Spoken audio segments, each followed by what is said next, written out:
It's such an honor to be here, to be standing here today, and to talk about ambition. So I searched up a little bit, and I came across this definition from the Oxford Dictionary, and that ambition is a strong desire to do or to achieve something, typically requiring determination and hard work.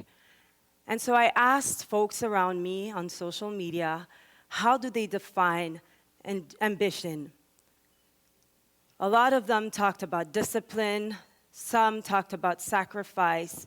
One person talked about wanting something so bad that you're willing to sacrifice time, finances, family, friends to get it.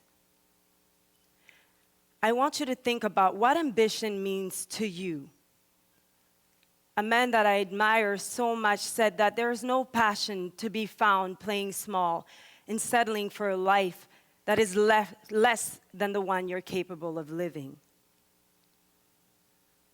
My question to you is, what do you really want to achieve? What is your purpose in life? And it's true, we're human becoming. To each day, it's lesson. Every day, one step at a time, one prayer at a time, we're getting towards where we're trying to go in life. But what is it really that drives you? What are you trying to achieve at the end of your life? What would you like to be remembered for? Although we don't know who we are all the time, we know who we're not. So, to help me understand what does ambition mean to me, the first question I ask myself is, what is my why? Why do I do what I do every day? I discovered at an early age that my purpose is to be in service of others. And my why is my family. And my why starts with my father, who was a diplomat for Gabon, the Republic of Gabon, which is a country in Central Africa, right next to the Congo, the two Congos, Cameroon as well, and Centrafrique. In 1995, my dad was sent to Canada as a diplomat at the Embassy of Gabon. We grew up in this beautiful country that is Canada, that has given us opportunities that my father only dreamed of when he was a child in Gabon. My father had to spend time in jail for stealing food to provide for his mother. When we arrived in Canada, one thing that my father stressed was the opportunities that we had, the human relations that we were building with others. And he always said that our biggest wealth is not money, but the human relationships that we develop with others. My father was called back in Gabon in 2006. On January 1st, we made our way to the airport, and I remember listening to him carefully as he was speaking to my brothers, my sisters, and I who had stayed back for school. And he said, "I'm leaving you in a country and in a society where I need you to leave a positive mark. Wherever you go, to whomever you speak, you have to add value. You have to be people who add value to others." I looked at my boyfriend then, who's now my husband, and said, "I feel like this is the last time I'm going to see my father." And he said, "Why?" I just had this feeling that I would never see my dad again. I started disconnecting myself from my father by not interacting anymore and just staying away from the table at the Montreal Trudeau airport where he was.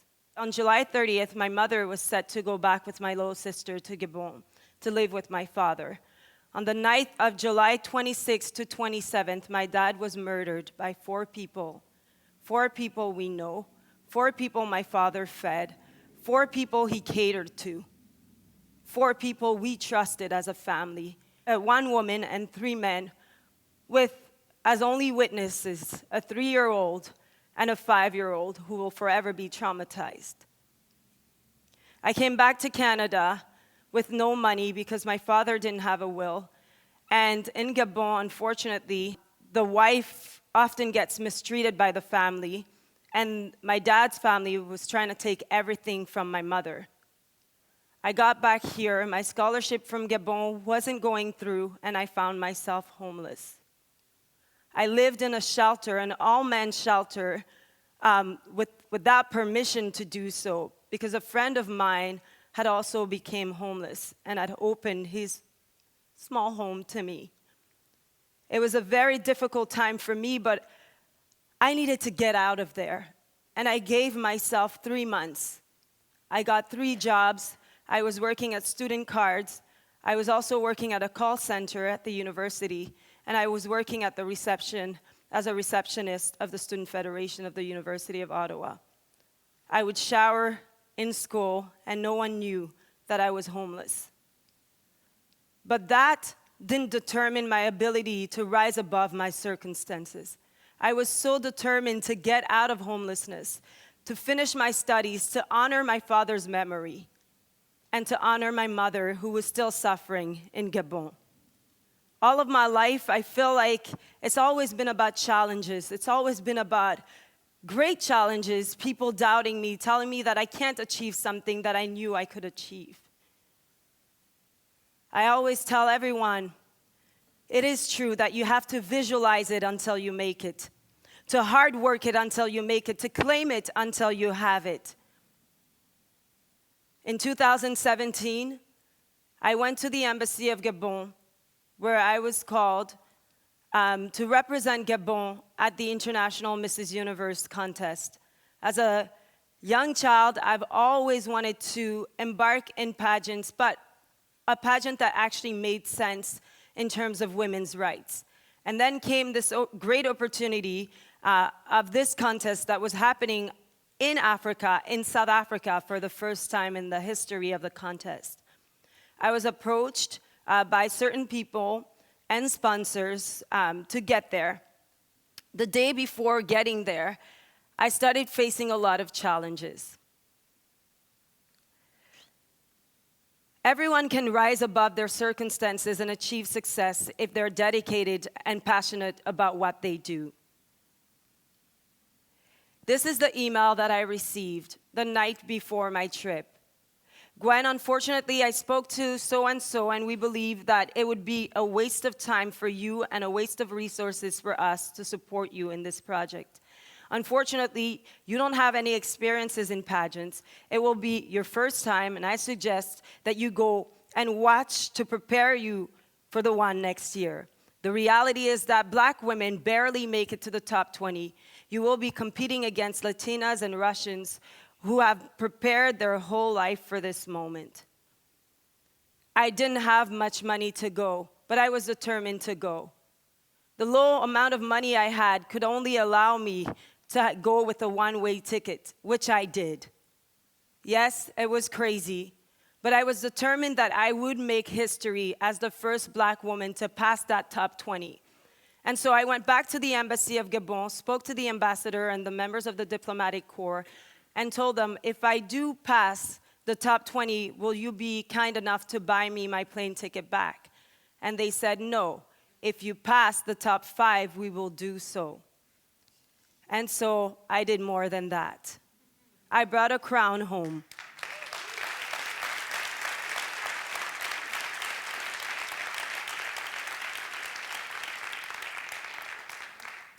With no experience ever, but only with a strong desire to achieve what I knew I could achieve, regardless of what people were saying about my ability to do so, I went with a one-way ticket, an 11-hour bus to New York, to catch a 12-hour flight to Dubai, to then catch an 8-hour flight to Durban. I told myself that I had no excuse but to do it, but to achieve what I said I would achieve, not just for myself, but for the children that I worked with back home as well at the SOS Mwana orphanage. I was so happy to be able to bring this crown back to these children. And when I got there, a young woman told me, you know, your story is great, Gwen, but you're going to go back to Canada, a land of opportunity, while we're stuck here. I had to be removed from law school, and I know that I will never get the chance to finish my law school because I don't have the means, and the priest here at the orphanage cannot pay for it. I told this young girl, that I can't guarantee that I will get you to law school. But what I can guarantee to you is that I will fight when I get back in Canada and work closely with the embassy to develop a fund to make sure that women, young girls, young boys like you and the rest of the children here at the hospital will be able to finish school. And so we came back, developed the Women Who Work initiative and the Women Who Work Gala, and we were able to raise enough funds. She graduated this year from law school with the funds that we were able to send back. And so it always seems impossible. Thank you. It always seems impossible until it's done. I can tell you about the many times where I was confronted with naysayers. Like this time, I really wanted to meet Michelle Obama, not just to meet her and take a picture with her, but to meet her and talk about a potential collaboration with the children of our orphanage. I told the former Minister of Sports and Youth in Gabon that we will go there and obtain the card of her chief of staff. She laughed at me, but the ambassador of South Africa who was with us told me, I have faith in you. As we got there, everybody was just taking pictures and it was very quick. But when I got in front of Mrs. Obama, instead of asking for a picture, I asked for a partnership and she gave me and introduced me to her chief of staff. Nothing is impossible. Nothing at all is impossible when we actually believe. See, there's no amount of hate, there's no amount of discouragement, there's no amount of opinions of others on your ability to achieve something that will ever stop what is meant to be yours. For it was written in the universe far before you were conceived. What is meant for you, no one, not even the person who gave birth to you, could ever take it away from you. No one can curse you. I worked in a workplace where, unfortunately, I was told there's no more money, but everybody else was traveling. I was asked to do so much work for the UN, for women at the UN, but here in Canada. And came the Commission on Status of Women, which was a dream of mine to go, just to be able to sit there where my father wanted to work, at the United Nations. I worked so hard, and then my boss came to me and said, you know what, Gwen, there's no more money. You'll have to find a sponsor to get to New York. I said, okay. I found a sponsor for only $500, and I went back to work, and I said, the plane ticket, the round trip is $600. Could you please complete? They said, no, you would have to take the cheapest way there, which is the bus. So while my non-black colleagues, because I was the only black person there, took a 1-hour flight to New York, I took an 11 hours bus to New York to prove that I could do my job. And I knew that that trip would change things for me, that that one trip will show them how much of a great diplomat I am and that I could achieve what they thought I could not achieve. Once in New York, I was able to get them the biggest meeting, which was with the boss of UN Women, the UN Women Executive Director, Phumzile Mlambo Gusuka. After this, I was given all of the opportunities to travel abroad. But it took this determination to just say, you know what, I'll sacrifice. I know it's not fair, and I know that no one should ever be put in a position in which they have to suffer like this to prove that they can do their job. But if it takes that, I will swallow my pride. I will get on that 11-hour bus, and I will do what I have to do to be able to show you that I can do my job.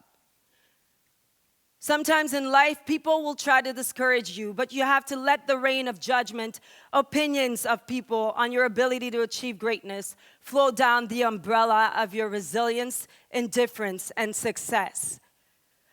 I want to ask you, what do you feed your mind with? What kind of people do you have around you? Do they make you go forward or they hold you back? It is true that your network does determine your net worth, and that's not just money-wise. Even as far as your intellect goes, the conversation you nurture your soul with. My question to you all is, what will be your legacy? On the road towards success, things can get hard. We're always looking for the light at the end of the tunnel, and we forget that we are the light within the tunnel that enlightens ourselves until we get to the end.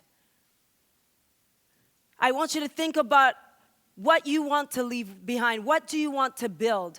And to remember that in the end, once again, there's no amount of hate, there's no amount of discouragement that will ever stop what is meant to be yours. Thank you.